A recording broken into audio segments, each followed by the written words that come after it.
Hai guys, jumpa lagi nih di channel saya Sutisna Review apa aja. Kayaknya saya masih punya ada waktu buat bikin satu video lagi nih. Kali ini video tanpa editan ya, saya mau ngobrol-ngobrol aja nih. Em, Sebelumnya saya udah bikin video tentang memilih saxophone pertama gitu ya. Maksudnya itu mungkin dari jenisnya ya. Kalau sekarang saya kayak mau lebih narrow it down ke kayak apa ya, mempersempit lagi setelah, kalau saya sih pribadi, kalau orang baru pertama mau beli saxophone biasanya saya arahinnya ke alto dengan alasan-alasan yang sebenarnya udah saya jabarin di video saya sebelumnya tuh, kalian bisa cek video saya yang sebelumnya. Em, Terus kembali ke pertanyaannya kayak gini, kalau misalnya udah milih jenisnya yang alto, mau yang alto kayak merek apa, terus beli baru apa bekas kayak gitu ya. Kayak gitu gitu kan. Semua itu sebenarnya kembali ke budget ya, budget, terus kayak persepsi diri kita tentang saxophone. Karena gini, kalau persepsi itu penting, kenapa? Karena banyak orang yang saya temui kayak saya nggak mau sama sekali nggak mau beli saxophone Cina gitu, saxophone dari Asia lah, ya Asia tapi ada Jepang ya, Jepang bagus. Kayak Cina, Taiwan kayak gitu dia nggak mau beli, dia maunya Eropa atau USA kayak gitu. Dan dari situ, konsekuensinya adalah ya pertama, kalau misalnya dia mau beli yang dari Amerika ya dia harus beli yang bekas, karena dari Amerika, em, berdasarkan yang saya baca ya, kalau saya nggak salah itu pabrik-pabriknya udah pada tutup semua gitu. Jadi pabrik saxophone di Amerika tuh udah tutup. Jadi kayak kayak mau misalnya kalian mau beli Selmer Bundi atau Selmer USA atau Con kayak gitu tuh, mereka udah pindah pabriknya ke Taiwan atau ke Cina gitu ya kalau nggak salah. Jadi kayak kalau kalau kalian fanatik sama persepsinya Amerika saksofonnya bagus, ya mungkin kalian harus cari yang second. Ya nggak apa-apa sih sebenarnya beli yang second. Nanti kita mungkin di akhir video kita mau kasih kriteria apa beli saxophone yang harus kita penuhi ya. Jadi ya nanti, nah jadi kalau persepsi ini tadi tentang persepsi orang tentang saxophone ya, jadi ada yang kayak gitu tuh sampai nggak maunya harus Eropa. Tapi kalau Eropa sebenarnya ada yang masih baru, kayak Kilward kayaknya masih buka pabriknya, Selmer France itu tentu aja masih buka. Amatis tahu saya masih buka ya, tapi ya, masih buka apa enggak ya. Apalagi ya yang dari Eropa tuh yang masih buka. Kalau lupa ingetin ya, di ketik-ketik di komentar ya, saxophone Eropa yang pabriknya masih buka. Cuman oh yang dari Italia tuh apa ya, saya lupa tuh, satu lagi ada yang bagus yang masih buka. Cuman ya gitu, kalau kalian ke Eropa ini agak beda dari segi harga ya, karena Eropa kebanyakan, yang nggak semua tapi kebanyakan bikin saxophone kayak saxophone pro yang harganya, oh itu bisa mahal banget ya. Kayak Selmer France tuh secondnya aja semurah-murahnya kayak Super Action gitu, mungkin ini tahun 2021 kisaran 30-40 second ya. Barunya mungkin ya, mungkin ada yang 90 atau di atas 100 mungkin ya, saya nggak tahu ya, nggak terlalu ngikutin kalau kayak harga-harga Selmer gitu ya. Gitu, kalau di Eropa cenderung lebih mahal tentu saja gitu ya. Kalau kalian kayak persepsinya harus Eropa ya harus sediain budget. Kalau persepsinya Amerika harus Amerika, ya prepare untuk dapat yang bekas gitu.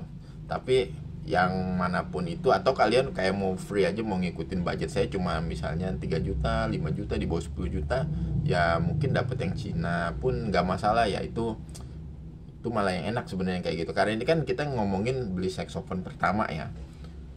Jadi ada kayak, kalau saya sih udah kayak ngerangkum berdasarkan pengalaman saya pribadi, dan ini mungkin cocok buat kalian tapi mungkin ada juga nggak cocoknya buat sebagian kalian.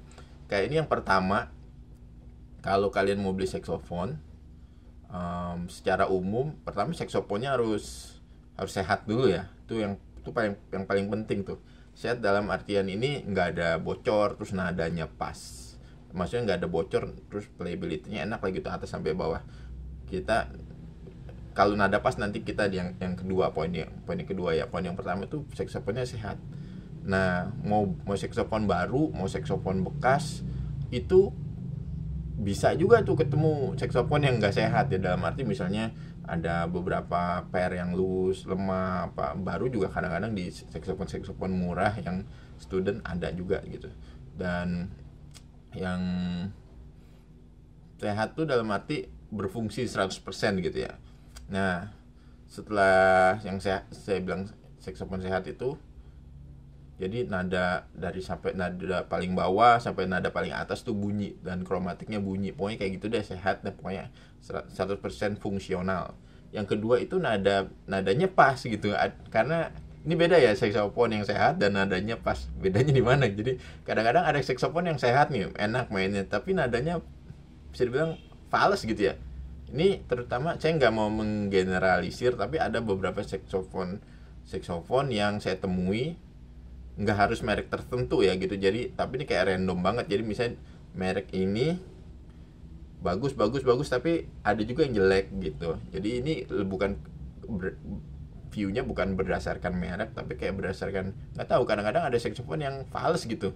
Jadi kayak do re mi fa sol la si do itu di beberapa tempat tuh fals, karena bisa jadi settingannya, bisa jadi bawaan dari bor ini apa sih, bodinya gitu. Ada juga yang kayak gitu, kalau yang saya baca sih di forum-forum saksofon gitu, ada juga yang memang saksofon yang bawaannya fals karena bodinya apa, letak lubang tone hole-nya atau tinggi tone hole-nya gitu.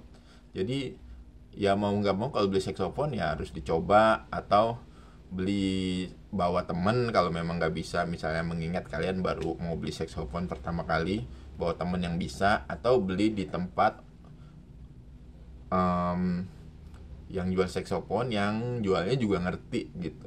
Dalam artian ini kayak bisa mencobanya, bisa menjamin kalau ini siap main gitu. Banyak sih di Indonesia tuh yang toko-toko yang jual saksofon yang ngerti saksofon juga gitu, udah mulai banyak gitu.